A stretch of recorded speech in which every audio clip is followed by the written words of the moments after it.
Hey people, welcome to the Run Testers. It's Kieran here and I have got the new Adidas Adizero Boston 13 in my hand. This is the training partner to the Adidas Pro 4. Boston 12 was popular among a lot of runners. Adidas is back with this shoe. They've made some changes to the midsole and to the uppers. I would say the tweaks are pretty minor, designed to give you more comfort on those longer training runs mainly and add a bit more snap to the shoe. Has it all worked? Well, I didn't run in the 12. This is the first time I've run in the Boston for a little while, but I have taken the Boston 13 for a first few miles to see what I make of them. Watch on to find out.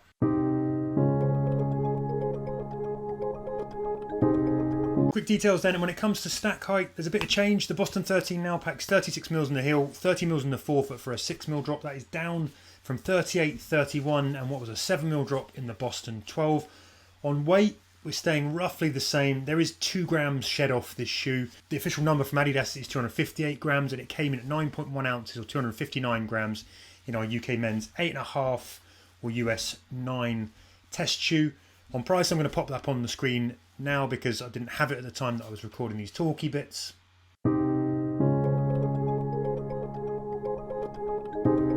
So let's take a quick look at what's new with the Adidas Boston 13. Adidas told us the focus here was to keep the identity of the Boston 12 that a lot of people loved as a training partner to the Adidas Pro 4, but to bring a bit more comfort. So although it is 2 grams lighter, shaving weight wasn't a priority in the design process, they said, and in many ways this shoe stays the same. But there are some notable changes, starting with a new midsole setup. You've still got a dual foam setup here with a combination of Lightstrike Pro and Lightstrike, but there is now more Lightstrike Pro, 13.8% more to be exact according to Adidas, with much of that coming in the forefoot in a bid to make a snappier feel.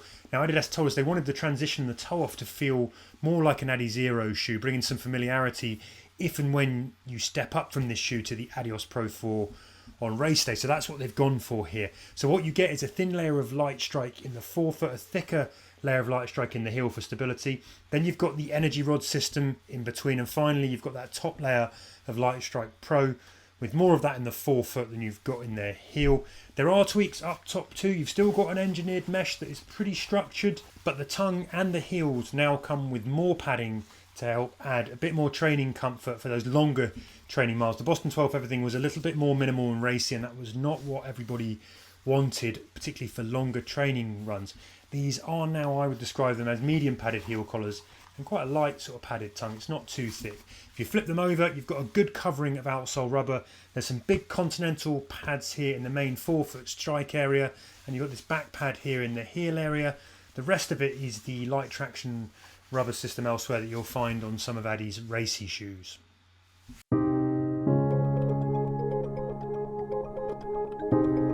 Quick word on fit then, and I ran in a UK 8.5, that is a US 9 in Adidas. Now with the Adidas Pro 4, I've had a bit of a problem with that shoe in terms of the length of the toe box in a UK 8.5, which would be my regular size in Adidas shoes. So I went for an 8.5 in this one as well, because it can be a bit of to and fro. I know some people have said, oh, you've got to go to a US 9.5, because that's the shoe you should be in terms of Adidas sizing, but I get a mixed bag here. So anyway, on this shoe, this is different to the Pro 4. I've got good clearance towards the end of the toe box. On that run, I had no problems with that bashing up against the end of the toe. It's going to be interesting to see if that's the case over the longer mileage, but actually I find the fit in this just to be almost kind of spot on. It holds really nicely. It's not too tight across the toe knuckles here, just has enough stretch and enough flex, but I feel nice and secure. The midfoot hold was bang on, can lock it down without any trouble. I feel well held in these sides. There's good kind of structure here from this upper, which has quite a lot of structure to it. Back into the heel collars, that medium padding works really nicely. The sort of lightly padded tongues here as well, take the lace pinch off. All of it felt well held, and so far from the miles I've done in this first run test, I would recommend going true to size. So I've just finished my first run in the Boston 13. I did a 6 mile progression run of sorts where I basically just steadily upped the pace up to the 4th mile. 5 and 6 I eased off a bit, did it all on the road around here. First thing, I think the comfort on the foot is really good. I really like the way they hold the midfoot. I think there's sort of just enough room in the toe box. They felt pretty disappearing, pretty comfortable overall, felt well held. All of that stuff worked. An easy shoe to put on and go out and run your first run in. You know, some shoes you're a bit worried when you first put them on how they're going to feel. This one yeah, no problem getting on my feet and getting moving. Feel comfortable from that point. Good step in, I guess is what I'm saying.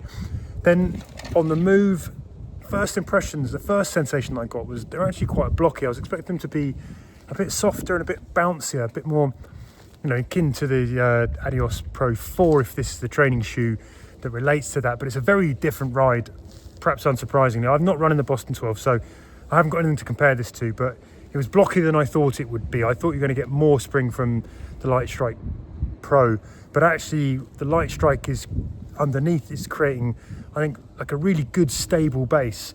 It's a bit blocky initially. I think it's going to break in over longer miles. It started to towards the end of that run, but it was a little bit bricky to begin with.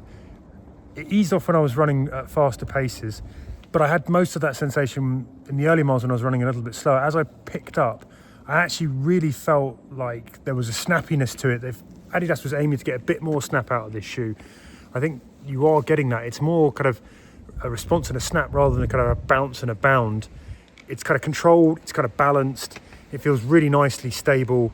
Some people might, I think, find it a bit firm. The cushioning, if I'm thinking about other shoes in this sort of mark, like I'm thinking about the New Balance SC Trainer V3, which is much softer. Thinking about the Super Blast, which to me feels much softer. Those kind of shoes feel very different to this. I really like the way this rides, though. I like a firmer, snappier shoe that requires a bit of a sort of faster foot turnover, but does take the edge off the road. And I think you get a lot of that when I clipped up to around 650 pace. They handled it really well.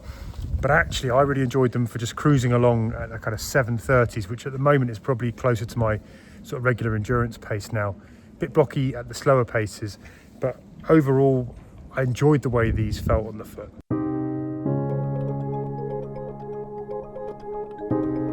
Quick first impressions after initial 6 miles then. Overall, I kind of like what I see here. I like the way they feel on the foot.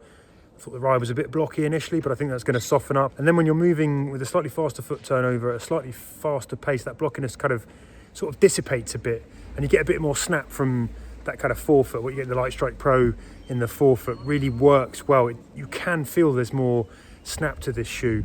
So overall, a lot of what I would look for in a good daily trainer for doing kind of longer mileage: good reliable landings, good stability, perhaps not as cushioned as some people might want for slower, heavier runs or bigger, longer mileage. But I personally don't mind a firmer shoe.